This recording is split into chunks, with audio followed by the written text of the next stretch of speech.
Oh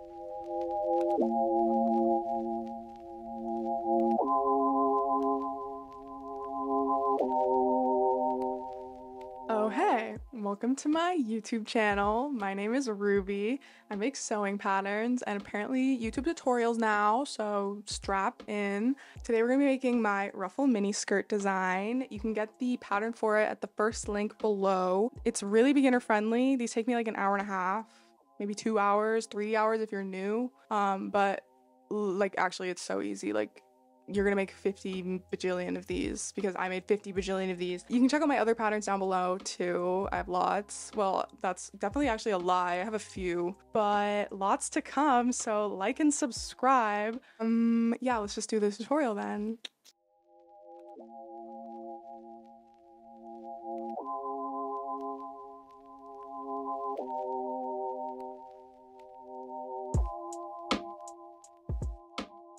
The print settings for this pattern should be scale 100% and double-sided off.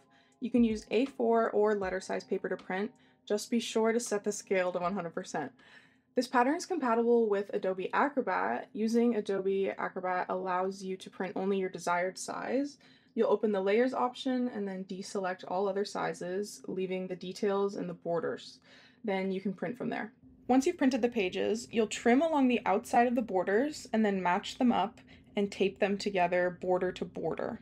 You'll do this for each page. Be sure to be as accurate as possible with lining them up. Then you'll cut the individual pattern pieces out in your size and desired length.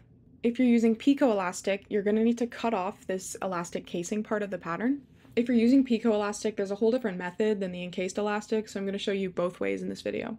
Lay out your fabric with the stretchiest way being this way and the least stretchy way being this way, and then fold it in half. You'll fold it just enough so it fits your ruffle piece when you place it with the arrows along the fold line. I'm also pinning the waistband here to show you, but do these one at a time so that you use the least amount of fabric possible. Because I wasted a whole bit of fabric there. You see that? That's so stupid, oh my god. Then you'll cut out each piece using scissors, or I prefer to use a rotary cutter. You need to cut out 2 of the waistband pieces and 2 of the gathers pieces. You need to put center front notches on all your pieces, so with them folded in half, first for the waistband, you'll cut a center front notch at the top and the bottom, and for the gathers, you'll cut a center front notch just at the top. Do this for all 4 of your pieces. The first sewing step will be creating the gathers. We're going to take one of our gathers pieces and place 2 base stitches across the top from end to end. Then we're going to pull on those base stitches to create the gathers. To do this, take a scrap piece of fabric and stitch into it back and forth a few times. Then stop, raise your needle, then raise your presser foot, and trim the thread ends, leaving 2 5-inch threads coming from your machine. One from the bobbin, one from the needle. Leave those threads under and behind your presser foot. Place the top right corners of your gathers piece under your presser foot. Make sure the threads are still under the foot and behind the needle. You need to use a base stitch setting, so set your machine to the longest straight stitch your machine allows. It's usually 5 millimeters.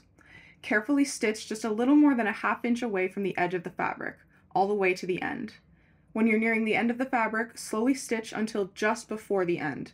Then raise your needle, raise your presser foot, and pull the fabric from the machine, cutting the threads in half, leaving 5 inches on the machine and 5 inches on the fabric. Repeat this using a 1/4 inch allowance parallel to the first.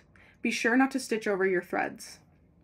Now with that piece, you'll take one of your waistband pieces and place them together wrong sides facing. You'll place the ruffle's center notch to the waistband's bottom notch and pin them in place. You're going to create gathers by taking one thread from both stitch lines and moving the fabric along them as much as you can. Be sure not to grab the other threads as you'll create a knot and the fabric won't move. I like to gather them as much as possible and then ungather it evenly so the length matches the waistband.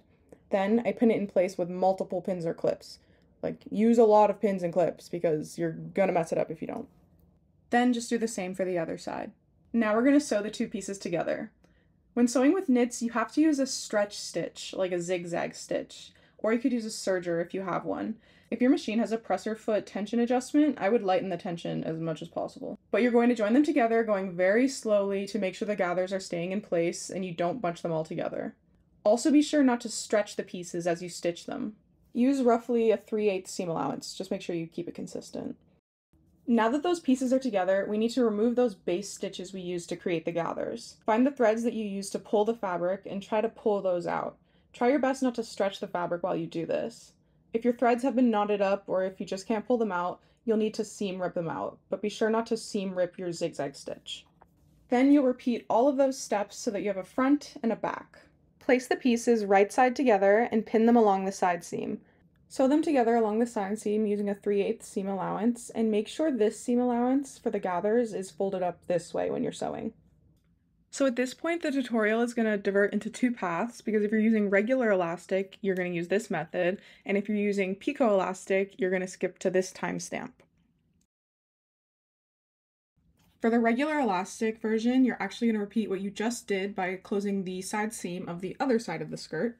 Then you're going to take some elastic. I cut it to be like 2 to 3 inches smaller than my waist size typically, or if you're doing like the low-rise version, wherever you want the skirt to sit on your body, you would measure that and then take a few inches off of that, and you know what I mean. Then you'll fold the elastic in half and make a mark, and then you'll fold each half into quarters and then mark those quarters.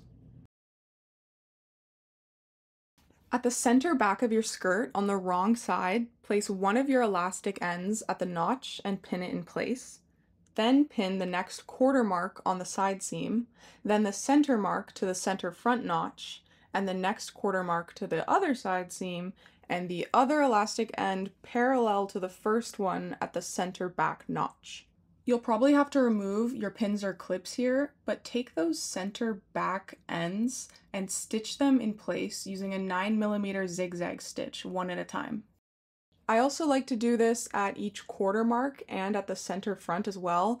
This just helps you not move the elastic in the wrong place when you're sewing it down. Now from the center back, using a zigzag stitch, you're going to stitch the elastic to the fabric along the edge all the way around the skirt. Pull the elastic slightly so it's as long as the fabric and avoids puckering. And pull from both sides so you don't break your needle. You can also do this with your serger like I did here. I would just take the blade off for sure. Turn the skirt right side out and then fold the elastic under like this. Pin or clip the waistband down, just like I did 5 clips all the way around. So now that it's folded over, you're gonna stitch down the waistband. I like to do it right side up. You can do it the other way too. But I use a narrow zigzag stitch. You can use a wider zigzag stitch, or you can use a twin needle if you want your skirt to look like actually professional. And almost all machines are capable of using a twin needle, but they don't tell you that. I'll link a video about it below. To stitch this down, you just need to make sure the edge of the waistband is at the very center of your presser foot. So the zigzag, goes over it. Slow and steady wins the race here. It's going to be really visible, so you want the stitch to be as straight as possible, and gently pulling from both sides while you go. And keep checking that the elastic is right up at the edge of your skirt, you know what I mean? Crisp edge along the edge. I'm kind of losing it towards the end of this video, guys. Once you come full circle, skip to this part of the video, because I gotta show the Picot elastic girlies how to do what they need to do. Okay. Now for the Picot elastic method, take the elastic, fold it in half, mark the center, then fold the end to the center and mark the quarter marks on both sides. Take your skirt facing right side up, and then take the elastic facing upside down so the details are downwards, and place the center mark of your elastic at the side seam that we've already sewn together. Now you'll match the quarter marks on the elastic to the center front notches on each side of your waistband. Then place each end at the end, but like a centimeter longer. Using a regular straight stitch, I basted all of these in place. But be sure to only stitch on the elastic part, avoid those little details at the top of the elastic. Now slowly and carefully, you're going to stitch the elastic in place. You'll use a zigzag stitch that is slightly smaller than the width of the elastic, so that the stitch doesn't touch the details, but stitches down the whole base part of the elastic. Slightly pull the elastic from both ends as you sew all the way to the end. Now, meet the unfinished side seams, pin them, and then stitch them together as you did for the other side seam. I like to straight stitch where the elastic meets first, and then I check to see if that's perfect, then I close the rest of the seam. It has to be perfect. Trim off the excess elastic. Now turn the skirt right side out and then fold the elastic inwards so the details are sticking upright. From here, you'll use a zigzag stitch or a twin needle for a more professional look, and you stitch the elastic upright all the way around, starting from the side seam. I like to use a really narrow zigzag stitch and just really pull the fabric while I do this so it almost looks like a straight stitch, but the twin needle is the real way to look professional. Just go with that. Now the very final step is to turn the skirt inside out, place it on your ironing board, fold up the hem a 1/2 inch, and iron it in place. You'll stitch on the hem using a narrow zigzag stitch or a twin needle. Be sure not to pull the fabric while you're sewing, and you're finally done.